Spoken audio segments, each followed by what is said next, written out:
I first laid eyes on Glendale Springs on a sunny afternoon in late summer, expecting a calm, tight-knit suburban neighborhood. My wife, Madison, and I had been searching for a peaceful place to raise our daughter, Allison, who was 8 years old and brimming with curiosity about everything from robotics to painting. The brochures made Glendale Springs look almost magical.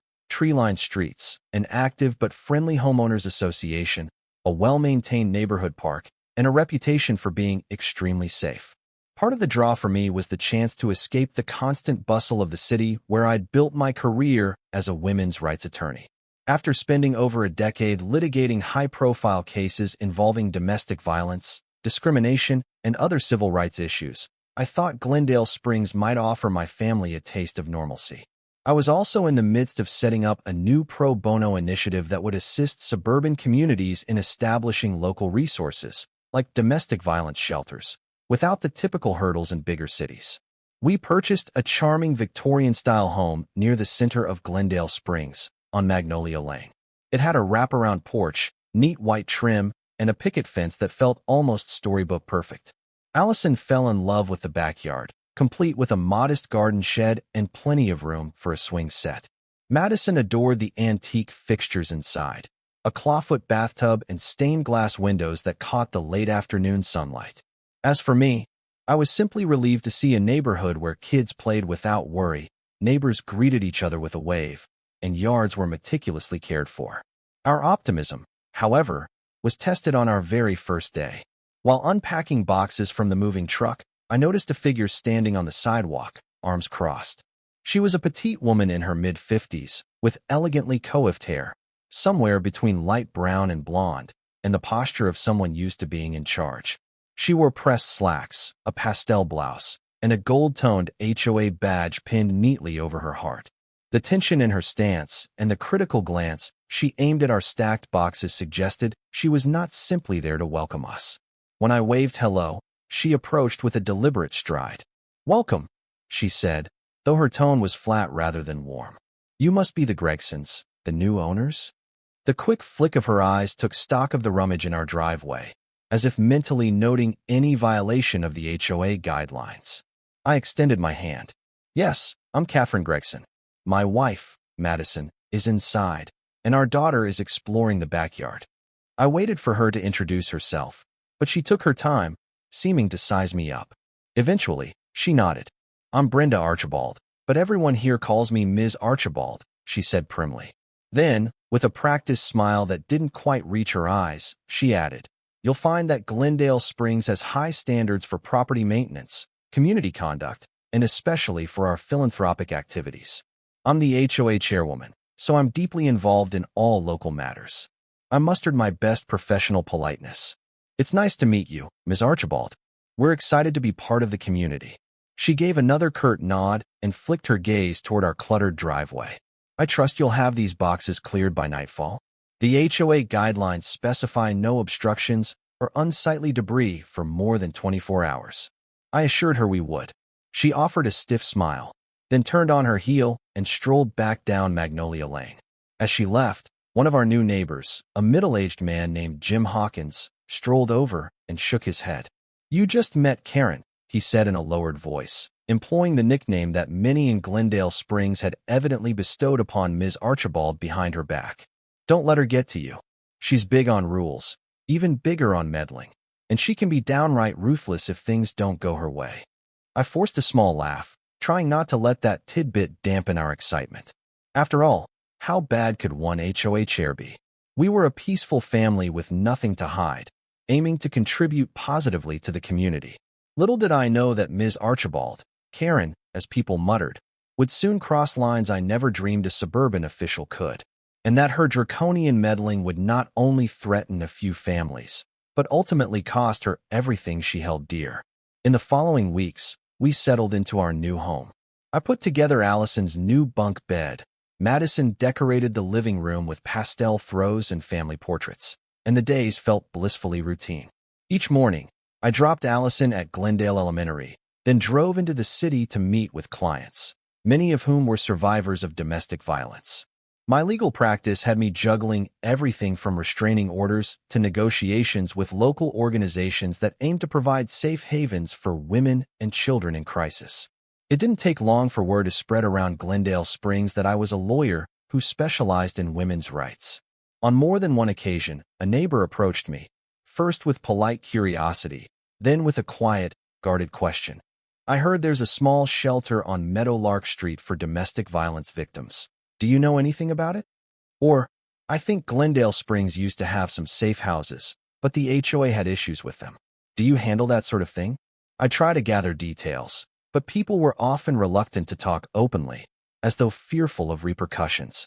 It was all quite puzzling. In most suburban areas, residents are either supportive of crisis shelters or at least neutral. Rarely do you see an active push to close them down, especially one orchestrated by the local HOA. During a neighborhood potluck, I finally managed to glean more context. A woman named Carla Williams confided in me over plates of pasta salad. She explained that Glendale Springs had previously supported 2 small domestic violence shelters, each discreetly integrated into residential properties that had been converted for that purpose. "They were well run," Carla whispered. "No big signs outside, no disturbance to neighbors, just a safe place for women or families who needed quick refuge. I heard they were funded by a local church and private donors." Curious, I probed further. "So what happened to them? Are they still in operation?" Carla's eyes flicked warily around the potluck, as if expecting Ms. Archabald, Karen, to appear at any moment. "They're in limbo, or maybe even closed," she said. Karen insisted they violated HOA guidelines and zoning rules. She hounded the owners, threatened fines. "I'm not sure how it all went down, but word is she basically forced them out of Glendale Springs. One shelter definitely closed last month, and the other is on the brink." Stunned, I tried to keep my tone measured. But why would she want them closed? Shelters hardly generate noise or traffic. They serve a critical purpose. Carla shrugged helplessly. She claims they reduce property values or attract strangers to our neighborhood, like Glendale Springs can't handle a few extra cars or people in crisis. Mostly, I think she hates anything that tarnishes her image of a perfect, problem-free community. I felt a knot form in my stomach. My entire career revolved around fighting for the rights of vulnerable individuals, particularly women escaping violence. Seeing an HOA chair try to stamp out such resources, purely out of vanity or misguided fear, was infuriating. But I forced a calm smile. "Thank you for telling me," I said quietly. "I might look into it." Carla's eyes flashed with a mix of relief and caution. "Just be careful. Karen is well-connected. She has the board wrapped around her finger, and she can make life difficult for families who go against her." It was a warning I should have heeded more seriously, yet I felt compelled to investigate. If there were shelters on the verge of closing or already forced to relocate, maybe I could help. At the very least, I could offer legal guidance. The thought of battered women and children losing their only refuge, thanks to an arrogant HOA official, made my blood boil. I might have come to Glendale Springs to relax, but I could never close my eyes to such injustice, no matter how small or local the setting.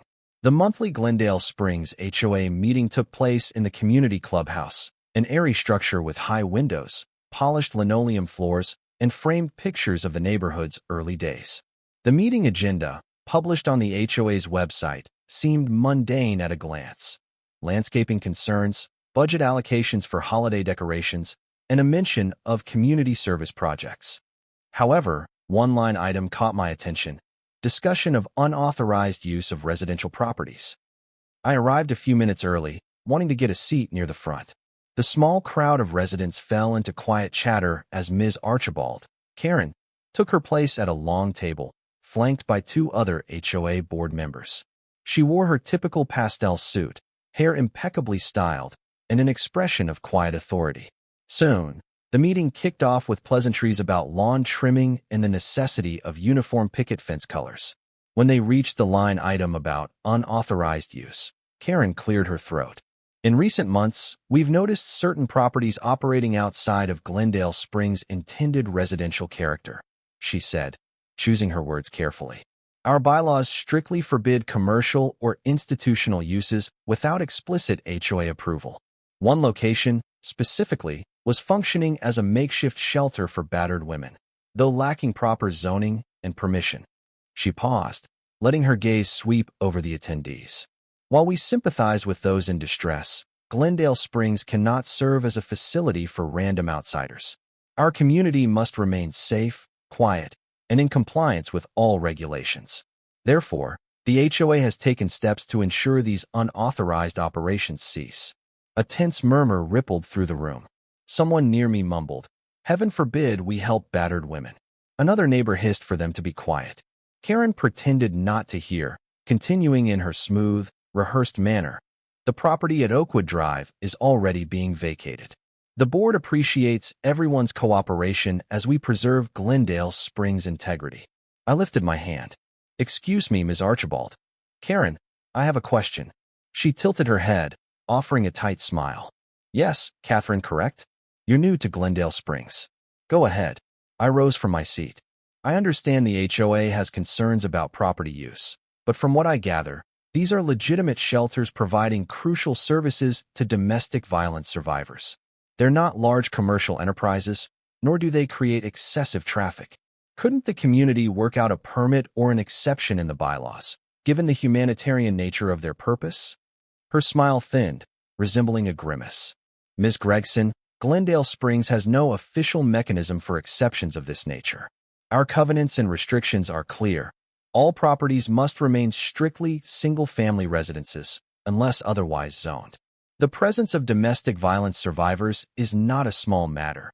It brings all sorts of liability concerns, potential police involvement, disruptions." A flush of anger warmed my cheeks, but I kept my voice measured. "I'm an attorney specializing in women's rights. I can assure you that shelters typically operate discreetly and professionally, often with minimal disturbance. People in crisis need immediate, safe havens. Destroying their refuge can lead to tragic outcomes. Could the board at least consider a formal hearing to weigh options, rather than forcing closure?" Karen gave a condescending shrug. "I'm afraid the board has already reviewed this extensively, Ms. Gregson. Our legal counsel agrees that these shelters violate the HOA's covenants. It's time to move on." She turned her gaze away, effectively dismissing my concern. "Next on the agenda, we have the spring landscaping budget." "Actually," I interrupted, stepping forward, "I'd be more than happy to speak with your counsel about possible accommodations. Perhaps we can draft language that addresses liability and compliance issues without shutting the shelters down." Karen's eyes flashed with irritation. She tapped a manicured finger against the table. "That won't be necessary," she snapped. "The matter is closed. If you wish to challenge the board's decision, you're free to do so in writing, but our stance is firm." A hush fell over the assembled residents. I recognized the old dynamic. Karen wielded her influence like a cudgel. People looked uneasy, some exchanging glances that conveyed sympathy for me, but also fear of Karen's wrath. I slowly sank back into my seat, determined to challenge this travesty through other channels. As the meeting drifted to banal topics, flower beds and painting fences, I mentally outlined the next steps.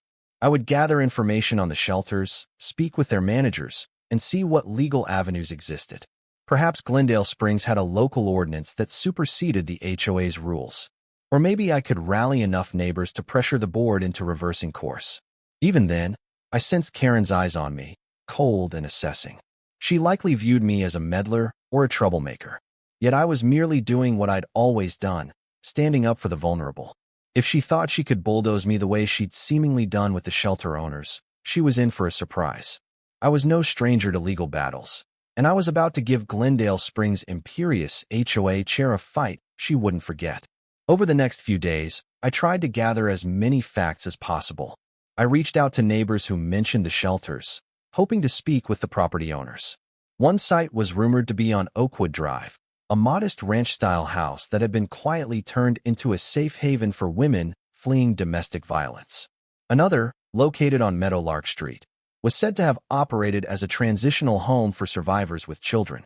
Both shelters had apparently been affiliated with Glendale Community Church, whose pastor, Reverend Elaine Turner, had championed the cause.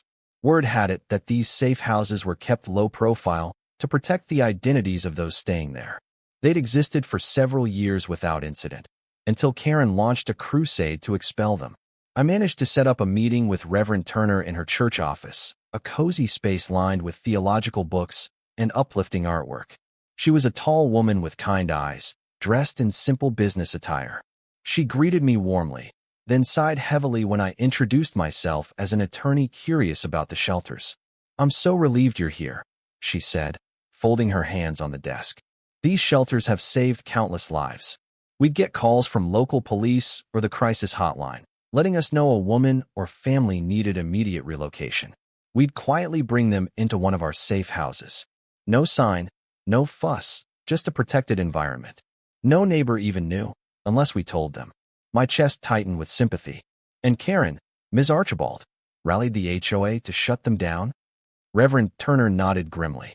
"Yes, she claimed we violated Glendale Springs covenants by operating an unlicensed boarding house.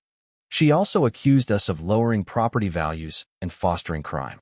It's patently untrue, but she threatened daily fines of hundreds of dollars, along with lawsuits. We don't have the resources to fight a prolonged legal battle. Our donations are meager, and we focus that money on supplies and therapy services for survivors, not attorneys." I blew out a breath. That's heartbreaking. Domestic violence shelters are often the only lifeline for people in danger. Has anyone tried to intervene with the city council or local authorities? The Reverend spread her hands. "We tried. The city claims Glendale Springs is a private development with an HOA that can enforce its own covenants. As soon as Ms. Archibald threatened to drag it into court, the property owners became terrified. One closed preemptively. The other is about to do the same." A spark of determination flickered inside me. "Reverend, I'm a women's rights lawyer with experience in dealing with municipal codes and civil rights law. Let me look at your property deeds, the HOA covenants, and any relevant local statutes.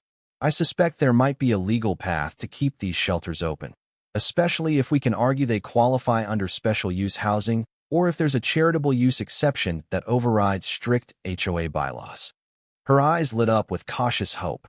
"That would be a blessing, Ms. Gregson, but we can't afford a high-priced lawyer. Is there a way to?" I smiled gently.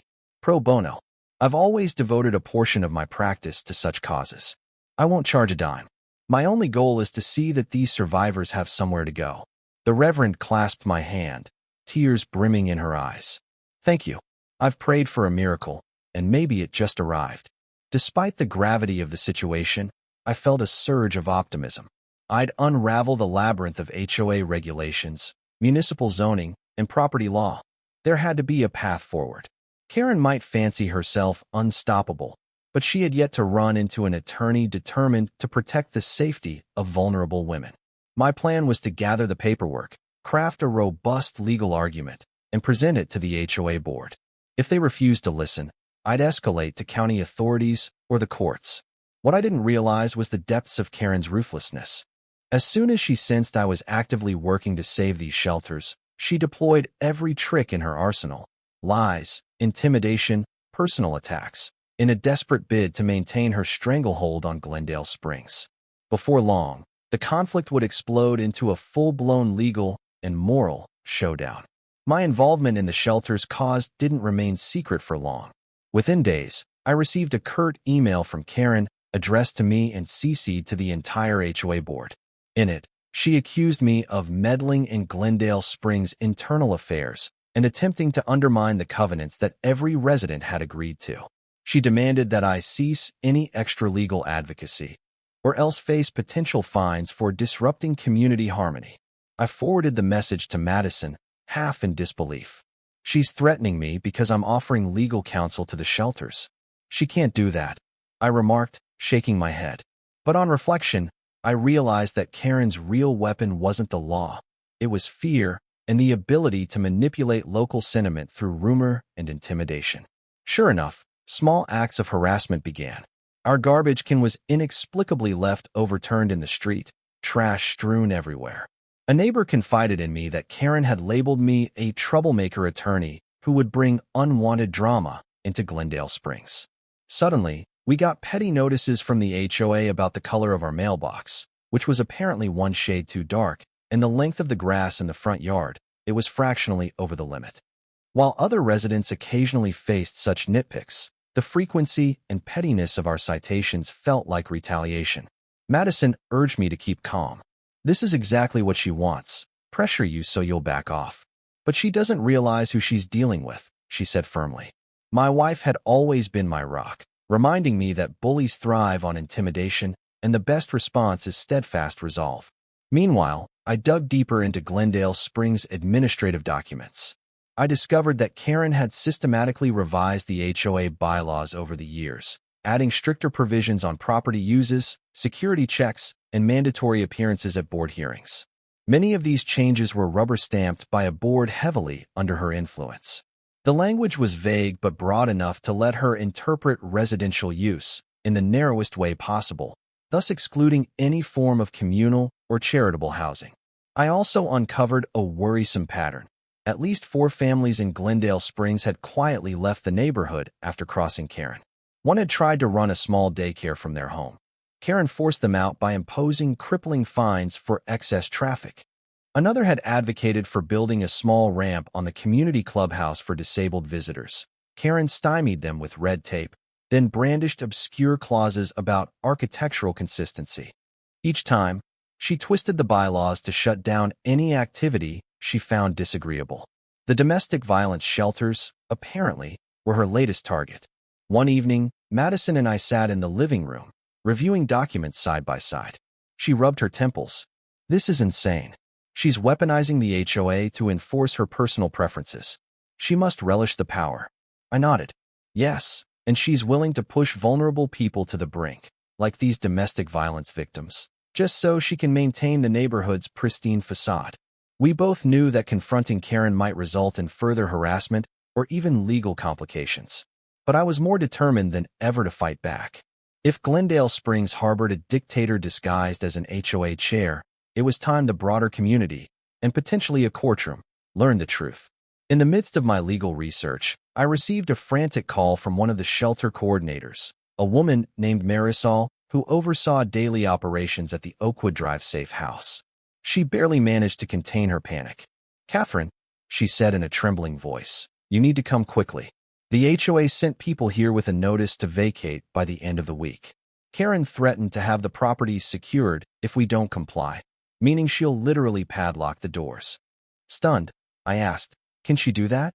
The property belongs to Glendale Community Church, correct?" "Yes, but the homeowner is older and terrified of mounting fines. Karen claims we're in serious violation of zoning and told the owner they'll lose the house entirely if they keep letting us operate. We have women here, one with 2 little kids. Where are they supposed to go?" I felt my pulse quicken. "Sit tight, Marisol. I'm on my way with a notary and the property documents. We'll try to get an injunction if necessary." When I arrived at the Oakwood Drive house, it was a nondescript single-story residence with a small front porch, blinds drawn for privacy. Marisol ushered me in.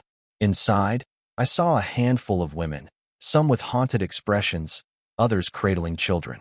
They glanced at me with a mixture of anxiety and hope.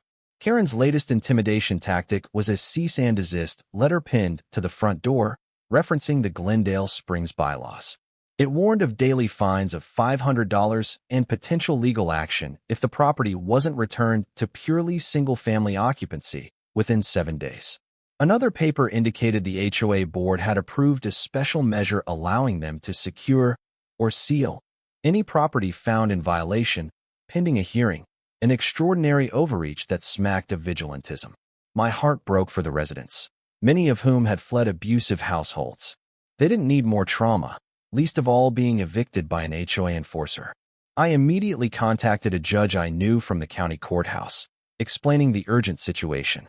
By day's end, I had managed to file for a temporary restraining order against the HOA, preventing them from shutting down the shelter. It was a victory, for now. Outside the shelter, as I stood by my car, a black SUV slowed to a stop. The tinted window rolled down, revealing Karen. She wore her usual pastel blazer, but her expression was livid. "Your legal stunts won't hold forever," she snapped. "That house is in violation of Glendale Springs covenants, and you know it." I squared my shoulders, stepping closer to her car. "Actually, Glendale Springs covenants conflict with county regulations that allow for charitable transitional housing, especially under emergent circumstances. A judge has granted a restraining order, Ms. Archibald. I suggest you respect it, or you'll face contempt of court." She scoffed, but I could see her knuckles tighten on the steering wheel. "You're new here, Catherine, so let me give you free advice. Glendale Springs looks after its own. We don't want outsiders invading our peaceful environment. Keep pushing, and you'll find yourself very unwelcome." With that, she rolled up the window and sped off, leaving me seething. Her brazen disregard for the law, her scorn for battered women, everything about her approach was vile. Yet part of me realized that her arrogance might be her undoing. In my experience, bullies often double down until they stumble into serious legal jeopardy. If Karen wanted a war, she was about to get one, and it wouldn't end well for her. Securing the restraining order provided a temporary reprieve for the Oakwood Drive shelter. However, the fight was far from over. Karen retained an attorney, an old college friend of hers, from what I gathered, who promptly filed motions challenging the restraining order, claiming that HOA covenants supersede county guidelines in private developments. While that was patently false in many contexts, the legal wrangling would still require time, resources, and a robust argument on my end. I decided that a broader strategy was needed, one that involved garnering public support, mobilizing local sentiment, and pressuring the Glendale Springs HOA from multiple angles. If I could show the county and the local press how deeply flawed Karen's position was, we might force the HOA board to retreat or face a public relations nightmare. Thus began my effort to rally the community. I attended local church gatherings, explained the situation to congregants who had no idea how precarious the shelter's status was. I approached Glendale Springs Elementary's PDA, revealing that some children in the neighborhood might be at risk if the shelters closed. I even reached out to small businesses, describing how a stable, compassionate community benefits everyone. To my relief, many residents were appalled to learn that Glendale Springs was evicting survivors of domestic violence. "That's not what I want my neighborhood known for," said Amanda, a mother of two, after I explained the situation during a parent meet and greet. "I had no clue this was happening. Karen acts like she's just enforcing normal HOA stuff." A group of neighbors formed an ad hoc committee to advocate for the shelters. We distributed flyers, started a petition, and scheduled a peaceful demonstration outside the community clubhouse before the next HOA meeting. Madison designed a banner that read, "Protect survivors, protect Glendale Springs humanity." Karen, of course, fought back. She circulated an email to all HOA members, describing me as a radical attorney who manipulates facts and wants to turn Glendale Springs into a haven for criminals. The email was filled with fear-mongering statements about dangerous outsiders and implied that the women in the shelters were more likely to bring crime or drug abuse to the neighborhood, a blatant falsehood often used to stigmatize domestic violence survivors. She threatened to raise HOA dues if frivolous legal costs continued, blaming me for the alleged financial strain on the board. Despite her efforts, her scare tactics started to backfire. More and more residents realized that Karen's rhetoric was hateful, not protective. Some quietly told me they were tired of living in fear of her petty fines and manipulations. While Karen's loyalists clung to her side, convinced the shelters would degrade property values, many others saw the bigger picture. Glendale Springs was at risk of becoming a national embarrassment if it forcibly expelled vulnerable families. With momentum building, I prepared for a crucial showdown at the next HOA meeting, hoping to confront Karen openly with the backing of a sizable crowd of compassionate neighbors. Yet behind the scenes, Karen was sharpening her claws. If I'd learned anything from years of litigation, it was that a cornered bully can lash out in unpredictable and destructive ways. And sure enough, Karen had one last plan to sabotage the shelters, something that would spark a crisis and test the resolve of everyone involved. The night before the HOA meeting, I was in my home office, finalizing talking points with Madison. We intended to present factual data about the shelter's minimal impact on traffic, property values, and community resources. We also had statements from local law enforcement affirming that the safe houses hadn't generated extra crime. Everything was ready for a logical, civil argument. Around 10 o'clock, my phone buzzed. It was Marisol from the Oakwood Drive shelter. Her voice trembled with panic. "Catherine, something's wrong. The electricity just went out. Only in our house, though. The rest of the street has lights. And I smell something burning near the fuse box." I'm worried someone sabotaged us. My blood ran cold. Get everyone out now, just in case. Call the fire department to check for any hazard. I'll be there as soon as possible. I hurriedly explained the situation to Madison, who stayed home with Allison while I drove through the dark, quiet streets.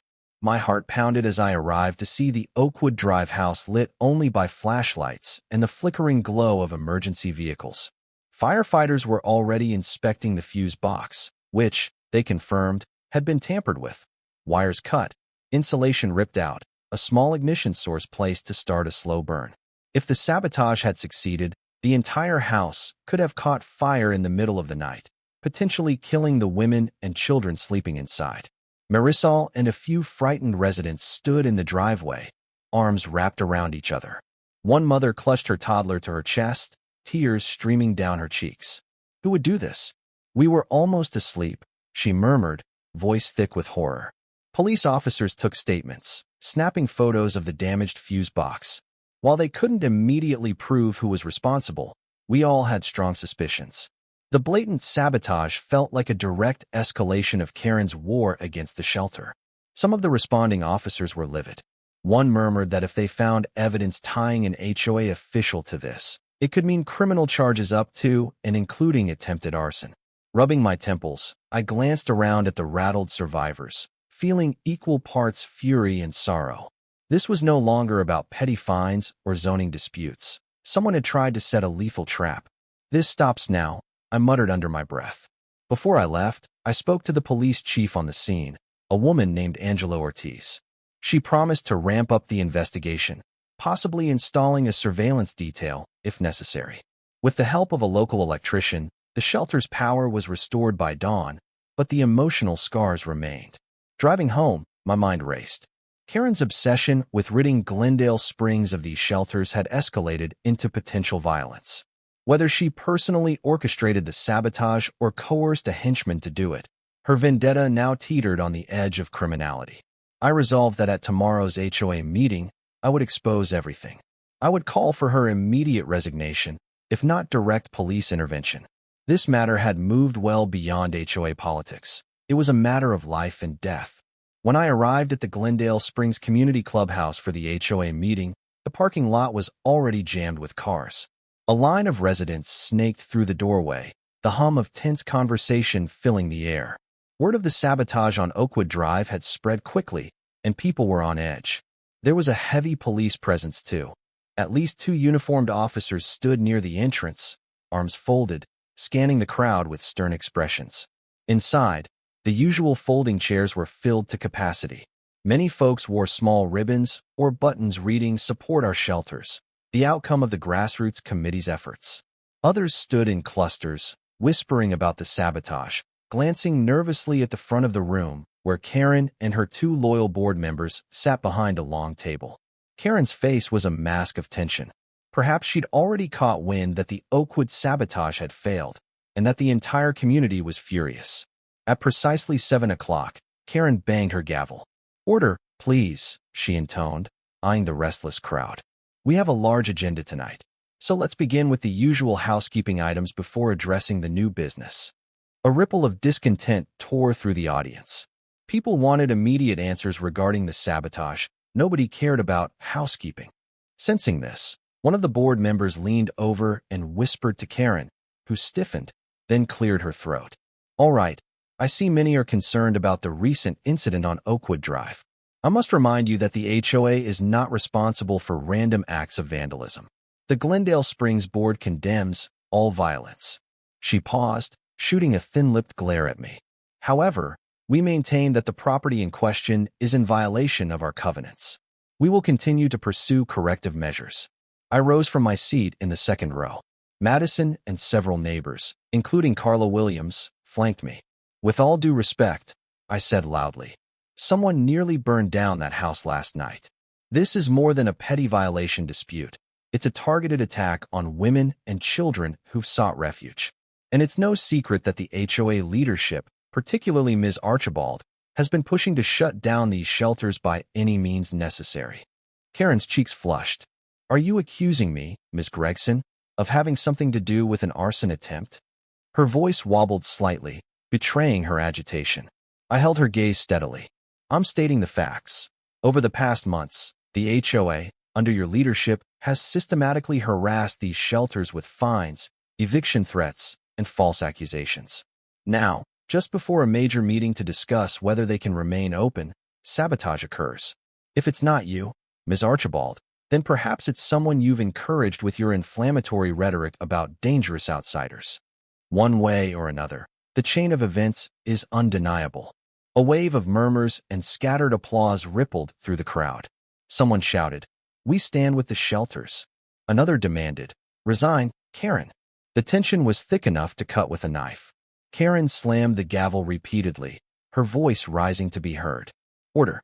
Glendale Springs will not be bullied by vigilantes or lawyers seeking attention. If these so-called shelters want to operate, they should do so where the zoning allows it, not in our private enclave. She glared at me. And you, Ms. Gregson, have overstepped your bounds. Your legal intimidation may fool some, but the HOA will prevail. I glanced at the police officers at the back of the room, who watched with stony expressions. Taking a deep breath, I carefully extracted a folder from my briefcase. Perhaps it's time everyone sees the documents I have here, I said, raising my voice so all could hear. Emails from MS. Archabald to a private security contractor, discussing potential ways to discourage the shelters from staying, methods that skirt the line of legality. These emails were forwarded to me by someone on your board, Ms. Archibald. It includes references to shutting off utilities, pestering property owners with threats of daily fines, and hinting that people with criminal histories might be forced out if they break any HOA rules. Clearly, you've orchestrated a campaign of harassment. Karen's eyes widened, and she jumped to her feet. That's nonsense. Fabrications. You have no right. She reached across the table as if to snatch the papers away, but I held them out of reach. It's quite real, I said calmly. I also have witness statements from property owners who claim they were pressured into shutting down safe houses for fear of losing their homes entirely. Furthermore, the Glendale Springs bylaws you so often cite contain numerous expansions that your board made over the past 3 years, some of which conflict with county and state laws on charitable use exemptions. Cheers broke out among certain residents. The chaotic meeting threatened to spiral, with people chanting for Karen to resign or calling her a tyrant. Karen tried to restore order, but her face had turned a deep shade of red, and her hand trembled on the gavel. Suddenly, a new voice rang out. "Excuse me, Ms. Archibald, but I have an announcement." It was Officer Angela Ortiz, stepping to the front with her badge displayed. The crowd parted to let her pass. Karen blinked nervously as the officer approached. "We have an active investigation into the sabotage at Oakwood Drive," Ortiz said clearly. "Preliminary findings indicate the fuse box was intentionally damaged. We're questioning multiple individuals, and while we haven't charged anyone yet, let me be clear, any proven attempt to forcibly remove these residents through illegal means will result in criminal charges. If it's discovered that the HOA or any of its representatives ordered such actions, that too will face legal scrutiny." Karen visibly swallowed. She set the gavel down, looking rattled for the first time. The entire room seemed to hold its breath, waiting for her response. Finally, she sputtered, "Glendale Springs has done nothing illegal. We welcome a full inquiry. The board stands behind me, but one of Karen's own board members, a man named Joshua Price, stood abruptly, arms crossed. "I can't, in good conscience, support this anymore," he said, voice trembling. "I've seen how you manipulated us, Karen, threatened people behind closed doors. I resign from the board, effective immediately, and I support Ms. Gregson's call for a thorough investigation." A stunned hush followed. Karen looked as if she'd been physically struck. Her once ironclad grip on Glendale Springs was slipping, and the mood of the crowd suggested it might collapse entirely. In my experience, the line between arrogance and downfall can be razor thin. Karen was teetering at the edge, and the next few days would determine whether she'd be held accountable for her actions or whether she'd find a way to keep her empire afloat a little longer. Events moved quickly after the explosive HOA meeting. Karen's hold on Glendale Springs weakened as more residents spoke out. Some revealed patterns of intimidation, while others offered written records, emails, text messages, voice recordings, showing Karen's explicit efforts to target the shelters and their supporters. A number of these materials ended up on my desk, forming a mountain of evidence. Meanwhile, the police investigation into the Oakwood Drive sabotage intensified. Officer Ortiz interviewed neighbors who recalled seeing an unfamiliar truck near the property the evening of the incident. One tipster claimed they saw Karen talking to a man by the back fence earlier that week, pointing to the fuse box area. It was all circumstantial, but the cumulative picture looked damning. My next move was to file a civil complaint on behalf of the Oakwood Drive and Meadowlark Street shelter operators, citing intentional interference, harassment, and violation of anti-discrimination laws. Domestic violence survivors are protected in various ways under state law, and by demonstrating that Karen and the HOA singled them out based on prejudice, we aim to trigger a legal avalanche that the board could not ignore. Glendale Springs was soon abuzz with the news that Ms. Archabald faced a formal lawsuit. Some residents, who had once been her staunch allies, quietly distanced themselves. Others scrambled to find a scapegoat or some way to placate the authorities. Karen's second loyal board member resigned, presumably hoping to avoid liability. The fiasco made local headlines. Suburban HOA chair accused of targeting domestic violence shelters. Arson attempt under investigation. A local TV station aired interviews with me, with survivors, their identities partially concealed, and with outraged community members. The Glendale Springs brand, once associated with pristine lawns and family-friendly living, was now tarnished by scandal. Karen responded with denials. She released statements through her lawyer, whom she brazenly claimed was far more experienced than me, calling my allegations slanderous and politically motivated. But behind the scenes, rumor had it she was panicking. Her house was mortgaged to the hilt. She faced a possible multi-million-dollar civil judgment if we won, and the police investigation might lead to criminal charges.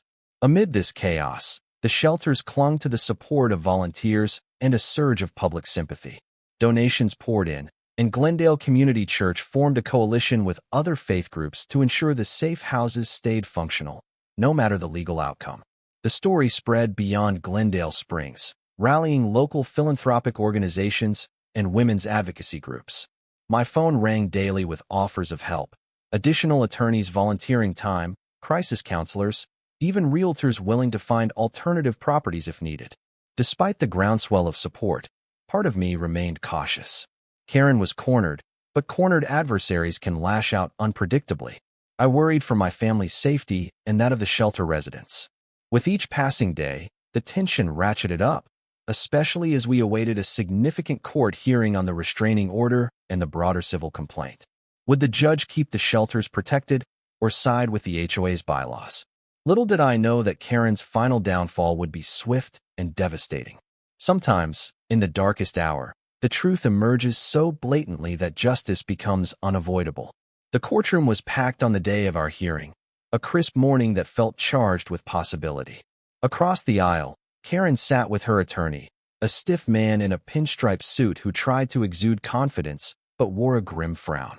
Officer Ortiz was present, as were my key witnesses, Marisol, Reverend Turner, and two shelter residents who bravely agreed to testify, under protective confidentiality, about the harassment they'd suffered.